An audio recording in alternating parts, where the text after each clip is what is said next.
വന്നു ചേർന്നു.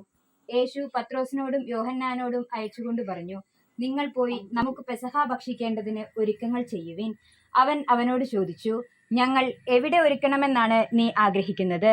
അവൻ പറഞ്ഞു, ഇതാ, നിങ്ങൾ പട്ടണത്തിലേക്ക് പ്രവേശിക്കുമ്പോൾ ഒരു കുടം വെള്ളം ചുമന്നുകൊണ്ട് ഒരുവൻ നിങ്ങൾക്കെതിരെ വരും.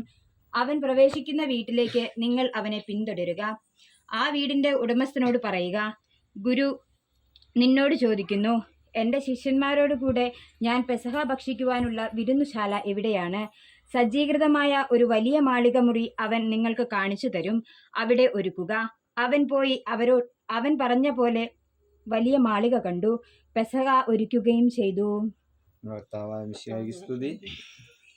സ്വർഗസ്നായ ഞങ്ങളുടെ പിതാവാകണമേ, അങ്ങയുടെ രാജ്യം വരയണമേ, അങ്ങയുടെ തിരുമനസ് സ്വർഗത്തെ പോലെ ഭൂമിയിലുമാകണമേ. കടക്കാരോട് ഞങ്ങൾ ക്ഷമിച്ചിരിക്കുന്ന പോലെ ഞങ്ങളുടെ കടങ്ങളും പാപങ്ങളും ഞങ്ങളോട് ക്ഷമിക്കണമേ. പരിശുദ്ധാത്മാവിനും സ്തുതി. ആദ്യം മുതൽ എന്നേക്കും ആമേൻ.